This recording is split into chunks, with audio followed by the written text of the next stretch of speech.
From the Library of Congress in Washington, D.C.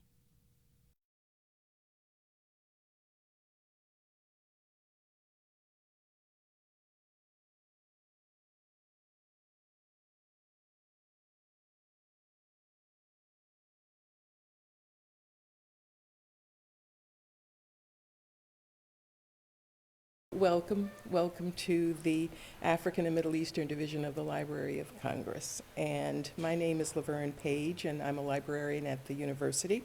I'm an area specialist in the African and Middle Eastern Division in the African section, and I work mainly with the Southern African region.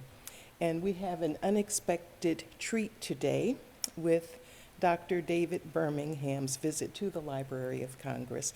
And I should say that this visit is mainly due to the fact that the African Studies Association is holding its annual meeting here in Washington, and Dr. Birmingham is here to participate in the Lusophone African Studies Organization Roundtable.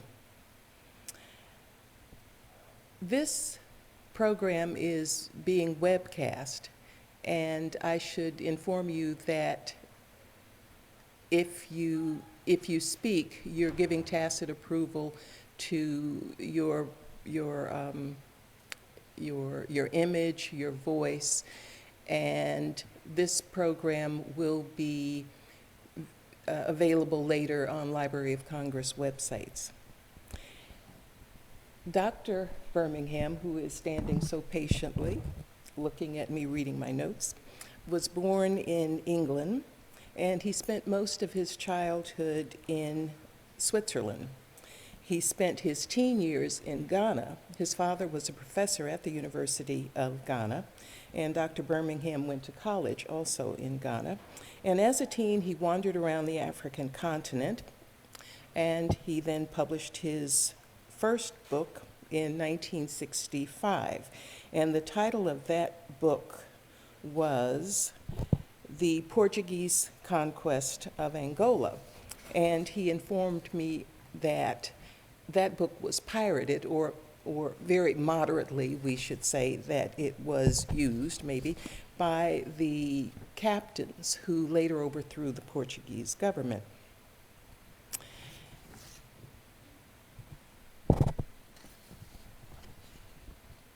Dr. Birmingham has taught history in West and in East Africa at the London School of Oriental and African Studies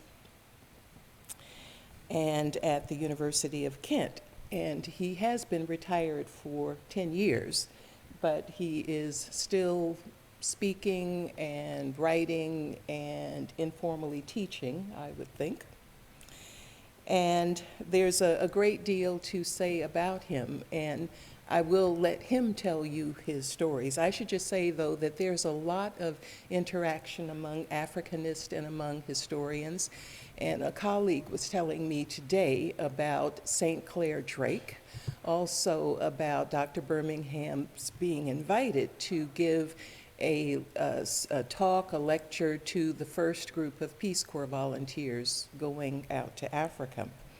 He has written numerous books, which we have here at the Library of Congress, and articles, and he's just been very, very busy in his retirement. And so now I will leave it to Dr. Birmingham to tell you more about his work and interactions and history of Africa. Thank you. Thank you, Laverne. Is this microphone working? Yeah, good.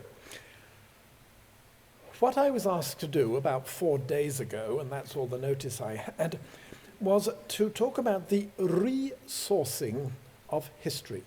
Okay? Re-sourcing of history. How does one think again about the process of becoming an historian and thinking about what is the evidence one's going to use to answer the questions that historians ask. Now, asking the questions is the key art of an historian. The answers come afterwards and are less important, but the questions are important. Now, when it comes to resourcing history, the answer is very simple. What you've got to do is winkle out all the details that do not appear on the internet. Now, I retired before the internet was invented, and therefore I've never had anything to do with the internet, with computing, with that kind of data. But I am told by friends of mine that it has real problems, that it has a kind of series of blind spots which we're not seeing, that it potentially maybe even has censorship, which we're certainly not admitting to. There are a whole lot of ways in which the internet isn't actually the best way of writing history, which is living and which is close to what's happening on the ground or was happening on the ground. Now, I'll tell you a story here about a young Angolan. I mention Angola because the whole of my talk is about Angola. That's the country I know best. That's the country that I've been invited to Washington some months ago to speak about next Friday. A young Angolan, a former Catholic priest, who decided to write a doctoral thesis on the relationship of church and state. A very good subject, an important subject. If you're in Africa, the church plays a role which sometimes is larger than that of the state. And it so happens that I possess, on the landing in my house, 30 box files of papers, clippings, cuttings, graduate student papers, drafts of things, 30 boxes. And so I said to him, very reluctantly, I said, would you like to borrow my 30 boxes of papers? Oh no, he said, if it's not on the internet, it doesn't interest me. So, you know, we have got problems that there is evidence out there which needs to be looked at. So, Angola it is, and 50 years ago exactly, Angola hit the headlines. It hit the headlines in 1961. Now, it just so happens that I'm so ancient that I was around. I was witnessing what was going on. And the first thing that happened was there was a cotton famine. Now, I'm sure you all know that cotton is a crop which doesn't actually deliver the goods. It's not one which makes profit. Indeed, in this country, I believe you use slaves to harvest it because nobody else would do it. Well, in Africa, it was harvested by colonial subjects, and the colonial government said, you will plant cotton for the governor. And this meant that people were unable to feed their children. It meant that they weren't able to grow enough of the crops they needed. It meant they weren't able to tend their livestock. It wasn't meant they weren't able to go out and forage. And so famine broke out. And the then ruler of the Portuguese Empire, who was a gentleman called Antonio Salazar, who modelled his politics to some extent on those of Mussolini. He wasn't a fascist, but you can put fascist in inverted commas. And he was told, look, you mustn't press. Things are serious. And he wrote back. And this is the quotation which I have not been able to trace. I've seen it, but my scholarly instincts are so bad that I haven't got the footnote. And what he said is, famine is a figment of the Bantu imagination. Now, there is a phrase which I think actually resonates, and you probably won't find on the internet, but you can try, and if you find it, let me know. The second thing that happened in Angola was there was also a big crisis over the picking of coffee. Now, coffee is a profitable crop. You can make a lot of money out of growing coffee. And indeed, Angola was, I think, the 4th largest producer of coffee in the world after Brazil and Colombia and whatnot. But there was a lot of profit, and the land had been taken over by immigrants from Europe, and the owners of the land were being marginalized. And indeed, owners of plantations who previously sold their coffee suddenly found that they were being turned into day laborers on somebody else's estate, and it was their land. And so they protested quite vigorously, and there was a conflict. And you will find, I'm sure, a lot of evidence on the internet about this conflict. There was a well-known American scholar who wrote about it in great detail. What you probably won't find is that a great many of the people working on those plantations, picking that coffee, were gastarbeiter. They were migrant workers. They had come from the south of Angola and had been bussed in as servile labor to pick the coffee at very cheap prices. And so the local population in the north said, we don't like this. And when you read figures about the massacres that occurred during the coffee revolution of March 1961, you probably won't find evidence that many of the victims were actually the migrant workers from South Angola who had been brought to North Angola and were extremely poorly seen by people whose jobs and land had been stolen. And so if later on you're interested in Angola and you find that there is real division between the North and the South, go back to March of 1961 and remember that there was quite a lot of very bad blood between Northerners and Southerners at that time. Now, the third aspect of 1961, and this will interest those of you who happen to be American citizens. I'm not, I'm a foreigner, I'm just visiting here because Laverne twisted my arm and said, will you come to Washington? It concerns the Azores. Now, we call them the Azores, but Americans call them the Azores. And there is an American military base on the Azores in 1961. And at that time, American aeroplanes were a bit rudimentary. They couldn't get to Israel without refueling. And so they said, we need the Azores, which are in the middle of the Atlantic, as a refueling spot between Washington and Tel Aviv. And the Portuguese said, but you've been saying that Africa is for the Africans and that places like Angola should get their independence. If you believe that, we will close your base on the Azores. You will have to do without the Portuguese islands in the middle of the Atlantic. And so the American government, which had just elected a clean, shiny new president who I think was called John F. Kennedy, is that right? Is that the name? And he said, oh dear, that is a problem. We will reverse our policy. We will not say Africa's for the Africans. Africa's for the Africans in the West, in the East, but not in Angola. And if you've got trouble with your cotton pickers and with your coffee pickers and with certain rebellious, educated young men in the city, we will sell you cheap cut-price napalm to deal with the problem. So the war in Angola draws America in a way that might have been totally unexpected because they were fighting on the side of the white settler governments rather than on the side of the black nationalists. Okay, so if you want history, we have to have a bit of chronology. 61, 50 years ago, seems to me, is a good place to start. But there are all sorts of other things that we could say about the experience of the colonial presence in Africa. And some of them are a little bit surprising. And so I'm going to list some of them which might not have occurred to you. And Laverne happened to mention that I spent my childhood in Switzerland, of all completely lost places, a little village in the Alpine fastness.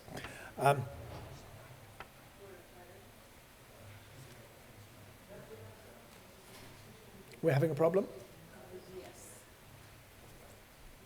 Yes. So you want that microphone than this one? Both. Okay. Maybe if this goes up higher? Well, I'm sorry you've missed the most interesting bits, but I will carry on. Is that better? Are you hearing more? Sorry. You should have spoken up sooner, shouldn't you? Okay. So, Switzerland, one of the non-imperial nations of Europe. Okay? Right. Switzerland has quite important missionary stations in Angola, and as I said at the beginning, the church is in some places more important than the state as far as the quality of life is concerned of people living in Africa. And so there is a Swiss dimension to Angolan history, and some recent research has been done on the Swiss in Africa and in Angola by very distinguished people. But one of the things that is very interesting is that one of the political leaders of Angola was a man who called himself Dr. Jonas Savimbi. You may have heard of him. He actually had fairly good relations with various American agencies of destabilization and of war by proxy in Africa and that sort of thing. But the thing that interests me, and which you can go away and look for, is what did the title of doctor mean? I don't think he had a doctorate. He started life as a medical student, and I know, because I've got the records, that he never completed his medical studies, and so he wasn't a doctor in that sense. And then he went on to become a political scientist, and he studied as a political scientist, and he may have got his bachelor's degree. I don't know that for certain, but he may have done, at the University of Lausanne. Now, in Portugal, if you get your bachelor's degree, you're known as doctor. So when I was a student wandering around Africa, I was always Dr. Birmingham, although, I barely had a scraped BA. So Savimbi may have had a bachelor's degree and called himself doctor. But there's another dimension, and again, because I don't do the internet, I haven't checked it up, but it would be very interesting, and that is that the University of Lausanne occasionally found it expedient to give honorary doctorates. And the most famous of them is the one that the University of Lausanne gave in the 1930s to Benito Mussolini in order to discourage him from cannibalizing Switzerland when he was building up his empire. And so Mussolini has an honorary doctorate from Lausanne. And my question is, did Savimbi also have an honorary doctorate from Lausanne? I don't know the answer, but you're talking about resourcing history. There is a little question which there might be sources to investigate. Okay, shall we move on to, say, should we try 1975? Is that a date which resonates at all? It's the date at which, after the captains had overthrown the Portuguese government and had published my first book in Portuguese pirated translation, they moved towards giving independence to Angola. And one of the exiled leaders of Angola was a man called Agostinho Neto. Now, the interesting thing about Neto was that he was arrested as a student in, I think, 1962 in Lisbon. And a young lawyer in London called Peter Benenden was so shocked that this African student should have been arrested simply for expressing his opinions. He wasn't throwing bombs, he wasn't doing anything radical, he was just saying, look, should we reconsider the colonial agenda? And he was locked up. And Peter Benenden said, this is not good, this will not do. And so on half of his lawyer's desk in the Strand in London, he set up an organization which is called Amnesty International. Now, some of you may have heard of Amnesty International. It is one which causes a certain amount of bother in the United States because they keep on bombarding governors of Texas who believe in hanging people and that sort of thing. But anyway, Amnesty International was set up, and its first prisoner of conscience was Agostinho Neto, the leader of one of the liberation movements in Angola. And it just so happens that on the day Agostinho Neto was due to arrive back in Angola after 15 years of exile, I happened to have been there. And I was standing on my balcony in Luanda, and there was a plane coming in, and a whole lot of tracer bullets going up towards it. And I thought, just a minute, what's happening here? Somebody doesn't like the idea of Agostinho Neto becoming the next leader of Angola, and they're trying to shoot down his plane. Well, that may have been true. I can't prove it. But what I can prove is that they were firing at the wrong plane. The plane they were shooting at was actually a South African passenger plane who didn't have Agostinho Neto on board.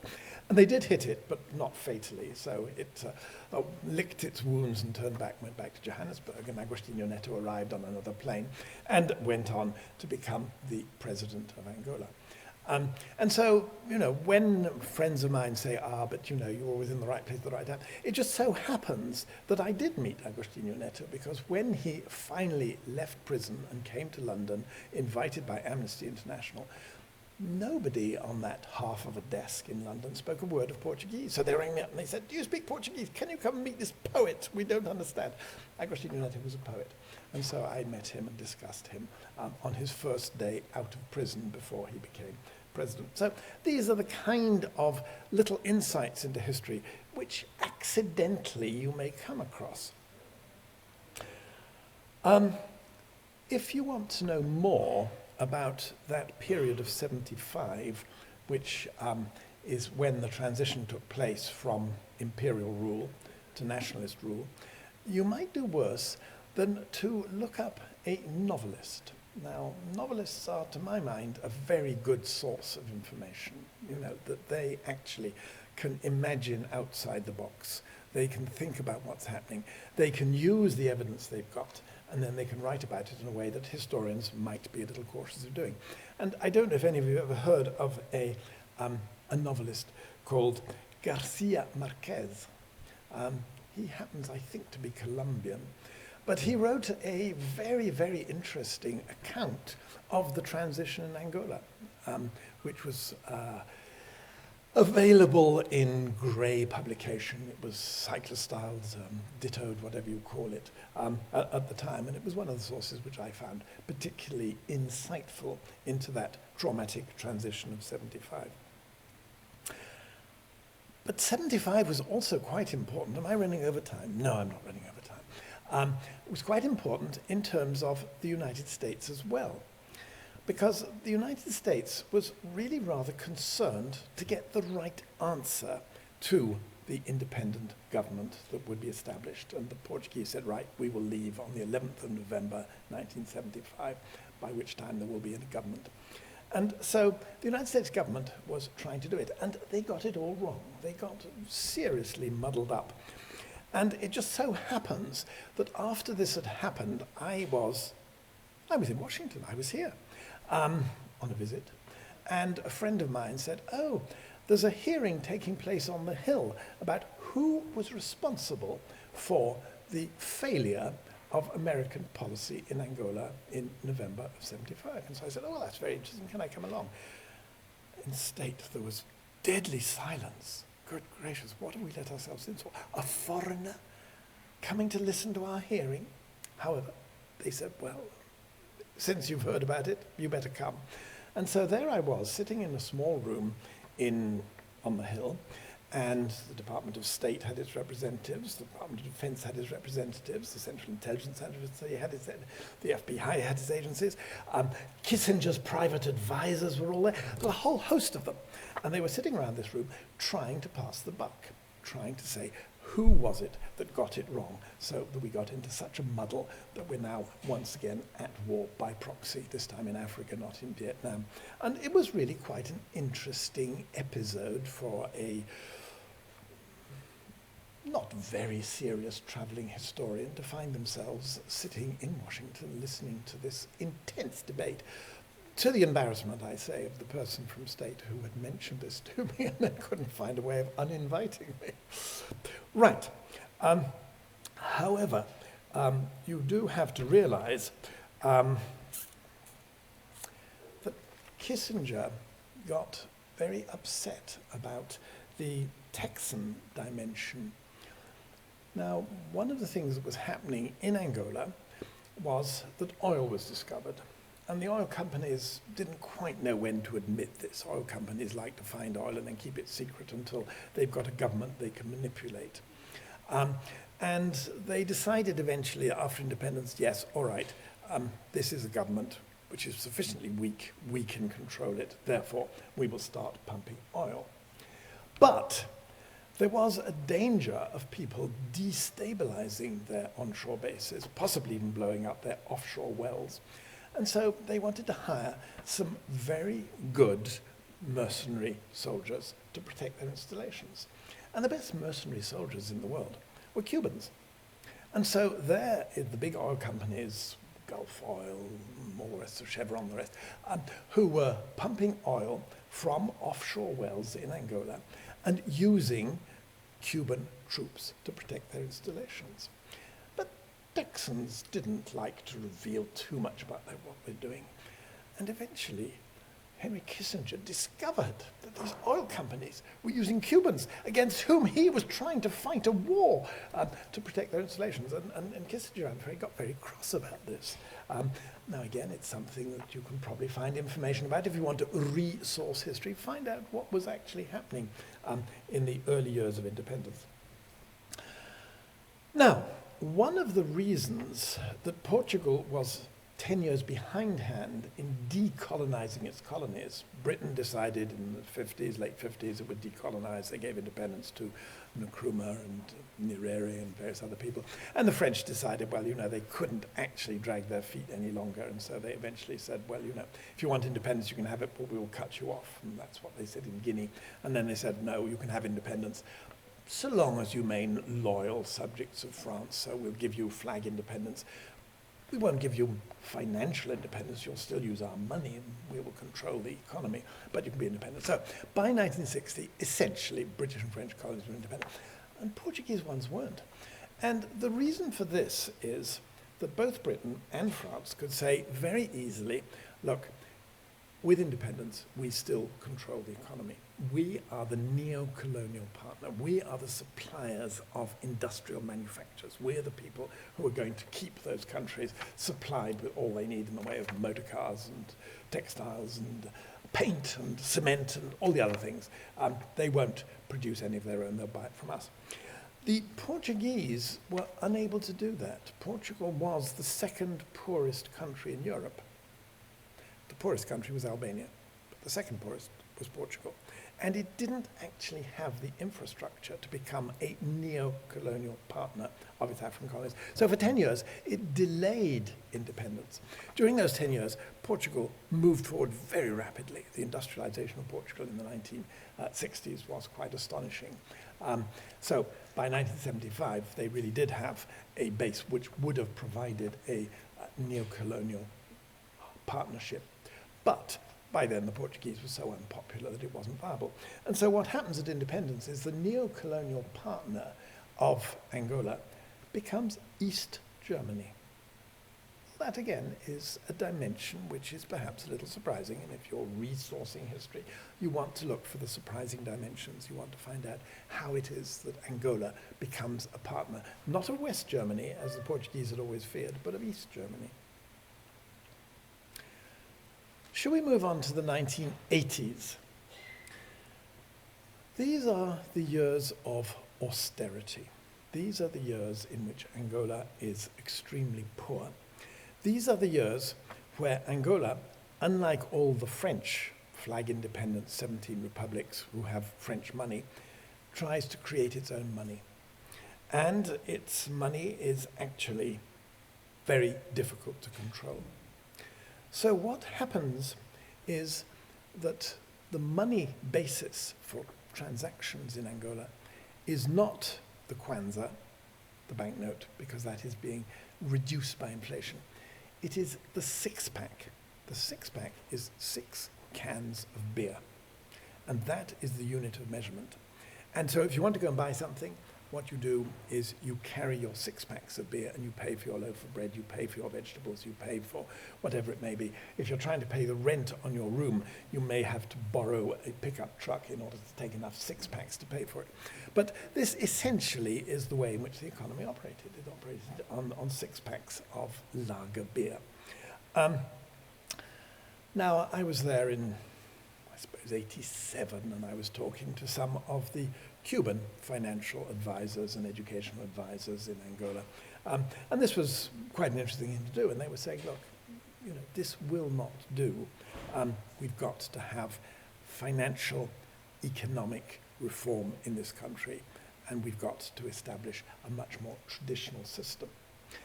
Not a command economy, but a market economy. And so they talked to me about this. And I wrote it up as an article which appeared in the Journal of Southern African Studies. And if you want a copy, there's a copy on the desk over there. And I was told subsequently that this article, written by a traveling foreigner who just happened to be there, caught the imagination of somebody or other who translated into Portuguese and circulated copies of it to all the members of the governing cabinet of Angola. So, you might say that a traveling historian can have a little bit of influence on the way things change, because things did change, and Angola moved, like China, to a market economy. And as I say, I happen to have written a paper about how a six-pack economy wasn't going to be terribly sustainable. Well, I have to say that the six-pack economy was only part of it. The other part concerned diamonds. Traditionally, the second produce of Angola after coffee was diamonds. And the diamonds were all mined by a subsidiary of De Beers, the great monopolists of diamonds, in the northeastern quarter of the country. They created a state within the state. Nobody could come in, nobody could come out without permission of the De Beers Diamant Company. But it just so happened that I knew enough people, so in fact I did once spend a week inside that state within the state which was mining these diamonds, which was sustaining the imperial economy. Once independence had occurred, the monopoly broke down. Everybody was looking for diamonds, not just in the controlled northeast, but all over the country. And so you've got these horrendous stories of women who essentially were slaves, working in cold water up to their waists, hauling up buckets of mud, which were then washed and sifted to produce small diamonds. And diamonds became the second currency of Angola. So if you went round the embassies, if you went around the non-governmental agencies of Luanda, and they were dealing with important things like real estate management, they were dealing in matchboxes full of small gem diamonds. So that was the second currency. And if you were the opposition trying to overthrow the Marxist government of Agostinho Neto, if you were the followers of Jonas Savimbi, then you used these diamonds to sell them abroad. And so these women who were digging up mud for Jonas Savimbi, the diamonds then went not to the capital of the diamond world. The capital of the diamond world is in Antwerp. That's where you cut diamonds. That's where you send them to Hatton Garden, where they're marketed in London.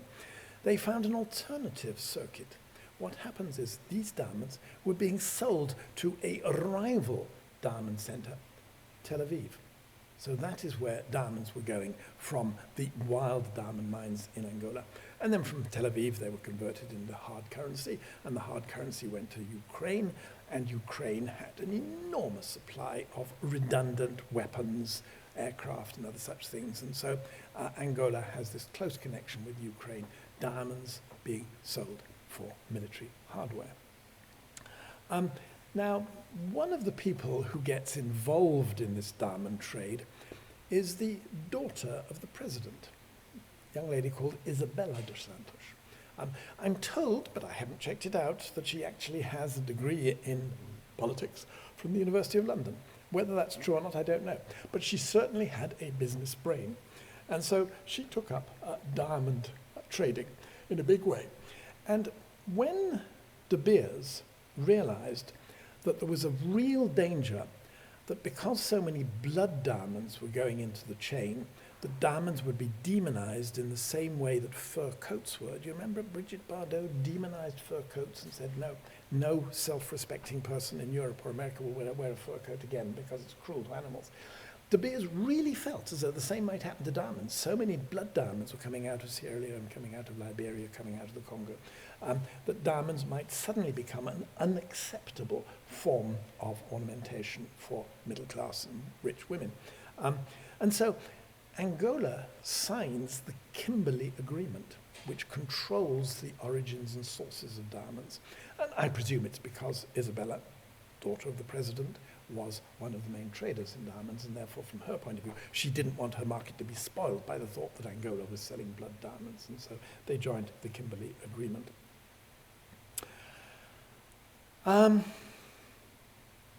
We move on to 2002. In 2002, the third of the great Angolan wars came to an end. The first war was the colonial war, the Portuguese against the nationalists. The second war was the War of Intervention, the Gurkhas of America who had come up from South Africa, the Gurkhas of Moscow who'd come across from Cuba, the War of Intervention, which went on throughout the 80s. 1992, a peace is orchestrated by the outside powers. The inside political leaders have very little to do with it. They don't like it, and the country goes back to war. So the third war is a civil war, essentially between the North and the South, with two nationalist movements, each fighting for control. And then eventually in 2002, the famous Jonas Savimbi, leader of the South, is killed. Now, if you're going to go and resource history, I would like you to find out for me who it was that told government troops where to find Savimbi. I don't know the answer, but there were a number of people who had fingers in the pie. Savimbi was partly supported, of all unlikely places, by Saudi Arabia. It may be that the government, of all unlikely friends, was being supported by Israel. So somebody was able to tell the government, look, you will find Savimbi in this very remote place. And they did find him and they did kill him. And it so happens that very shortly afterwards I was in the place where it happened. And I said to them, would it be possible to go and see Savimbi's grave? No, they said, we don't think that's a good idea. We very much doubt if Savimbi is still in his grave. We think somebody will have taken him out and removed him for future use as a trophy, as a hero, as something or other. The grave is probably empty. Peace then settles in Angola. The various armies start being demobilized. The various civilians who've been displaced start being reintegrated. The victims of the war, particularly women, are trying to rebuild their lives. And the state government begins to rebuild the economy. Now, one of the ways in which this happens is peculiarly interesting. Do you remember I mentioned a young lady called Isabella? Isabella, the daughter of the president, the second richest woman in the country. I believe that the richest woman in the country was actually her stepmother. But Isabella was quite wealthy. And what I've been seeing in recent months is that Isabella is saying, have you noticed Portugal is going down the tubes? Portugal can't pay its debts. Portugal is in real trouble. Portugal is going to bring down the euro, is going to crash the whole European economy. So what's Isabella doing? She's adopting a policy of reverse neocolonialism. She's saying, I've got some money here from my transactions, from my diamonds. And so she's going to Portugal and she's buying up Portuguese banks, which are a bit stressed, at a cut price. She's buying up Portuguese telecommunications, which is a very profitable thing to do because Africa has no landlines, it only has telecommunications. Portugal has telecommunications. So there's Isabella in Portugal quietly buying up telecommunications. And so reverse neocolonialism is the name of the game when you get to the end of the first decade of the 21st century. Okay, I think that is the point at which I have said enough and more than enough. And so I shall stop. But since Laverne is a librarian, if you want to know more, if you go and look on her shelves, you'll find that there are about 42 ISBN numbers with my name attached to them. You'll find that there are about 30 essays, some of which she's got over there, and which I've written about some of the things I'm telling you about. You will also find that the person sitting over there, who is my long-term colleague, has got a couple of reports on Angola, which I wrote for the British Parliament. And I don't have copies of them, but she does. Okay, Laverne, is that enough? No, it's more. Could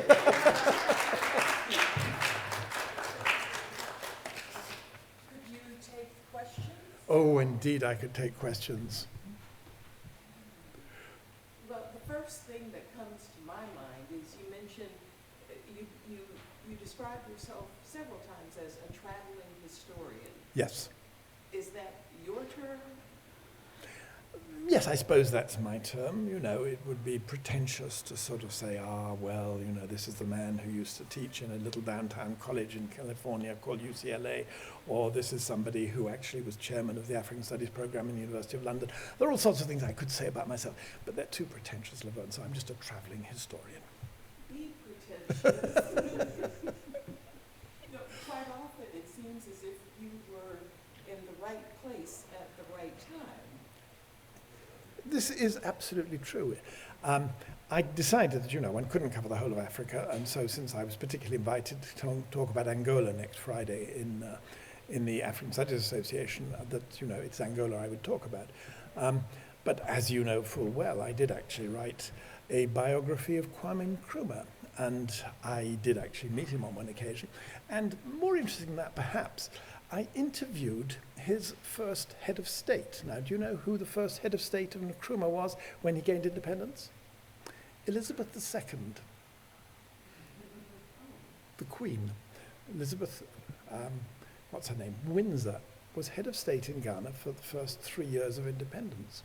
And so when I was writing this biography, I happened to have met her, and I'm told that, you know, you do not ask questions of the Queen. That is absolutely, she sets the agenda. But I didn't know this. And so I said, oh, do you remember Kwame Nkrumah? And she said, oh, of course I remember Kwame Nkrumah. He came to stay with me. And she inherited, I think, 6 prime ministers of 6 countries from her father, and Nkrumah was one of them. So there you are. The right place at the right time, by accident. And being young and impertinent, I even interviewed the Queen. Yes. Having spent your teenage years in Ghana and going to college in Ghana, how did you migrate to Angola? Some people really do ask the most impertinent questions. The answer to that is that I was a student in the University of Ghana. I was the only white student in the University of Ghana, as it happens. The other 2,000 were all black. But the other 2,000 had all gone to colonial secondary schools, residential schools, and they had all, as a matter of course, studied Latin, because that's what one did in colonial secondary schools. I had gone to a remote village school somewhere in the Swiss Alps and had not studied Latin. And halfway through my degree, I come across this terrible fact that one of the papers you needed to graduate was a translation paper. And they said, well, we'll make it easy for them, we'll make it in Latin. And I didn't have any Latin. So how was I going to graduate? So I got the book out, all 600 pages of it, and on page 343, footnote 6 said, students studying history in Africa will find a paucity of Latin documents, and if they so wish, they may do their translation paper from Portuguese instead of Latin. So I went scarpering off to Portugal. I spent 6 weeks doing an intensive course in Coimbra in Portugal to learn Portuguese. I bought myself a really good dictionary, which you were allowed to have, and I came back and I translated a piece of Portuguese with a dictionary, and I got my degree. So it's a good question. Yes. Professor Birmingham, you mentioned in the beginning about the student who was using the internet and would not choose the, Yes. the Yes. sources. As a professor, and what would you advise students to do when they're looking at history today? They will use the internet anyway. Yes. So what would you advise them to do? How would you guide them? How would you resource, help them to resource their searches? Yes. Again, an absolutely brilliant and essential question. Of course they're going to use the internet, and I hardly do use it myself because I'm not really in the way of information technology. But yes, you must use it, and there is a lot of data out there which wouldn't otherwise be available, and you have to use it. But you have to go further than that. You have to actually almost certainly go to the ground you're working on, and you have to put your ear to the ground. You have to listen to what people are saying. You have to listen.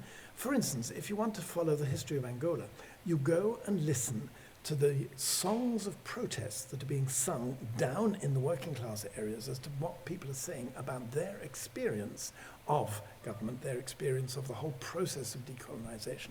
You have to find things which the internet can't cope with. And so I think, being present, knowing people, possibly learning languages is important. And, I had this huge advantage that I actually can speak fairly fluently 4 different languages. And this means that, people are not frightened of you. If you are struggling with their language, they're going to be nervous. They're going to say, well, he'll misunderstand. If you can speak reasonably colloquially in the language of the people you're studying. And so when I did a history of Switzerland, which I did after I retired, people said, you can't do that. Switzerland's a totally private country. Nobody will speak to you. But I went up into the mountains. And I started talking to the farmers about how they used their time, how they used their labor, how they used their families, what choices they made about pastoralism and agriculture and forestry. All questions which are absolutely fundamental to African history. And I found that these farmers, because I could speak their language, and because their schoolmasters had also been my schoolmasters, I had an entry point. So I think you've got to find your entry point. Everybody will have a different one, but it is important to have it. It's important to be able to listen to people who are actually there, who are the living descendants of the process that you're trying to analyze. But yes, no, I don't deny at all that the internet is an incredible resource, and I'm just amazed that, when Clinton was elected president, it still hadn't got a name. They thought it might be called the Information Superhighway, and in fact it got called the internet instead. But it is a very new tool, and I have never really come to terms with it. So, my weakness. You mentioned using songs, Yes. listening to laborers, Yes. listening to Yeah. protests. What about rap music today? Absolutely. How would you use something like rap music in Angola to explain something? Yeah. Well, I have what is known as a flannel ear, which means I can't hear music, and I don't even know what rap music is. But I do have friends, and your friends are very important when you're resourcing history. And one of the people that I would go to immediately is a woman called Marisa Moorman, and she is professor of history at the University of Indiana in Bloomington, Bloomington, not the other one. And she knows a great deal about music, and she has an ear which can hear what are the tones of the music which will reveal what's going on in the minds of people who wouldn't dare to speak out politically because, there is still a fairly controlling police in Angola.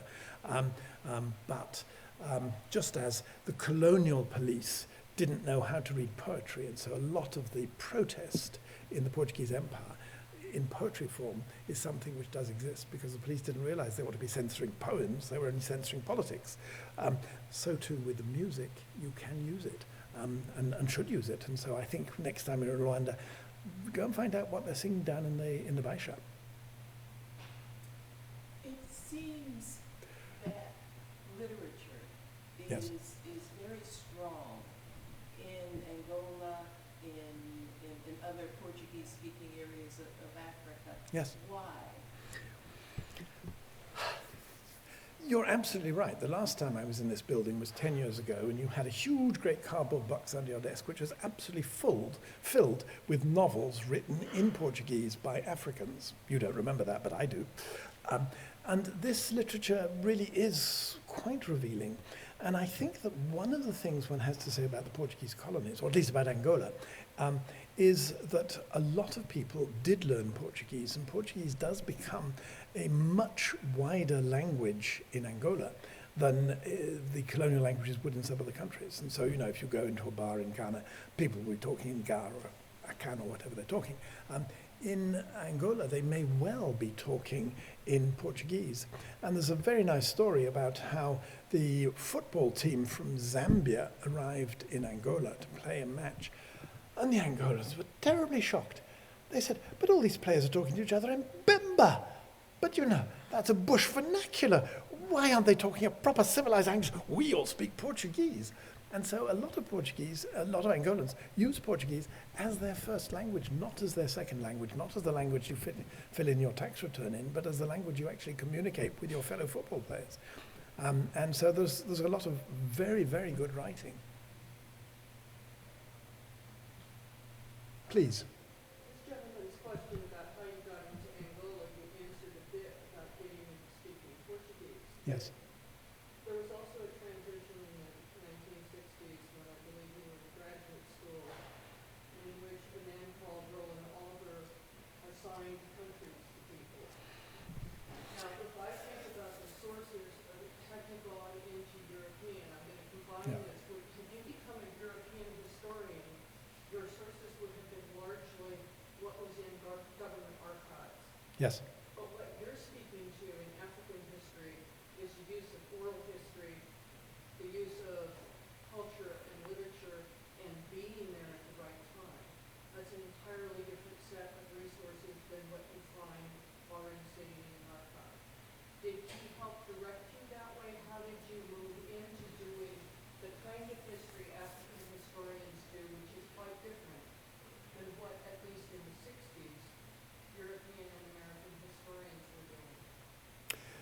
The short answer is cheat. I actually did my original thesis essentially using very traditional documents.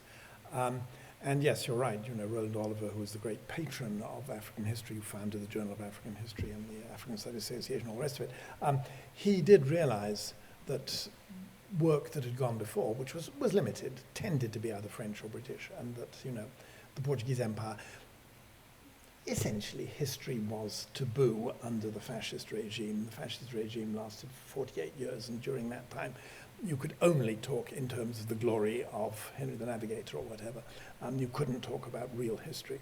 And so the Portuguese colonies and Portugal itself were deprived of history. And so Roland Oliver said, right, you know, you can have Angola, and the following year, a very bright young man called Walter Rodney turned up, and he said, right, Walter, you can have Guinea. And then a young American turned up and called Ned Alpers, who was possibly the young lady's supervisor, and said, you can have Mozambique. And so it happened. You know, the three of us actually very rapidly wrote books on these three countries, and then, you know, it expanded from there. But as far as using other sources are concerned, this comes later. This is an awareness. Okay, yes, when writing my thesis, I did travel around Angola. I was hitchhiking around the country. I was staying with Swiss missionaries who could tell me a very different account of the experience of being a colony under the Portuguese than the ones you'd have got from official records. But essentially, my thesis was written on the 17th century, and therefore I was using written documents of a traditional kind, although many of those were based on oral information which had been passed down through traditional societies, and that oral information survives so long as the society and its institutions survive and disappears when they are. So records written in the 17th century on African polities are vitally important, and so having the languages, you know, I don't have any Latin, but I can guess at Italian and I can guess at Spanish and, you know, various things like that. But the whole idea that one actually absorbs the atmosphere, the culture, the music, the language, the poetry, the literature grows later. And yes, all right, it just so happens that while I was writing my thesis, I did meet Agostinho Neto, who went on to become the president. And you know, that is, and so I was able to speak at the memorial service when he died. These are the kind of happenstances that Laverne's talking about. Yes? I want to say that the history of Angola in the 17th century, are you saying it was written in Latin by then, or? No, I beg your... Oh, no, the records I was using were mostly written in Portuguese, yes. So, you know, some of the church documentation from the Catholic Church would be in Latin, this is true. But essentially, one of the things the Portuguese did, they didn't like asking questions of an historical kind. They did quite like publishing documents, raw documents. And so one of the things I was able to buy as a student was 13 huge, great volumes of documents relating to Angola in the 16th and 17th century. So I didn't even have to go and get my hands dirty in the archives. A lot of the material was actually in print. I imagine that Laverne's got a set of it, but it's no longer available. But when I was a student, you could buy these up at about, you know, $2 a volume. And so I had a lot of written material. The reason why I ask you that question is there's a lot of African anthropologists, maybe Europeans, who say that there is no such thing like African history, but the history of Africa according to white man, what white man wrote about Africa. Yes, yes, yeah. No, this is absolutely true. That when I was an undergraduate in Ghana, what was the Gold Coast, in the 1950s, the amount of published history of Africa was extremely small. And so insofar as there were any degrees anywhere, America, Europe, France, wherever, dealing with Africa, it was not about African history, it was about the activities of Europeans in Africa. And so I was very fortunate in that I was the first generation that said, look, this is not what we're interested in. We're interested in the history of Africa itself, which means going to the African sources. It means finding out what Africans themselves were saying and thinking and doing, rather than simply relying on David Livingstone and Cecil Rhodes and all the rest of them to tell us what they thought Africa was about. And so there was a radical transformation in the 50s from European activities in Africa to African history. And it was in 1960 that the Journal of African History was launched at Cambridge, and so it's now been running for 50 years, and does very much adopt the agenda that you need to understand what actually the African agents of change are thinking and saying. And some of that does involve going and spending a lot of time interviewing people, because there are not written records. And so oral history, not only of remembered traditions of old societies, but also oral tradition of the life memory of yourself and your mother and your grandfather are quite important. Okay? Well, I would like to thank Dr. Birmingham for being here today. I learned a lot. I was also entertained, I think, and he's a reference for us. I should also point out, since you mentioned the Cambridge History of Africa, we're in our reading room and we have this reference collection, and he is a part of our reference collection. We do have the Cambridge History of Africa, the publication with Patrick, is it Chabal? We have this. It's history of post-colonial Lusophone Africa. There's some other works that we have here in our reading room, in our reference collection. So we have the living reference here, though, today. So thank you very much.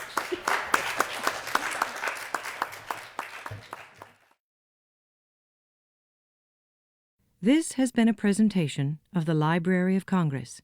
Visit us at loc.gov.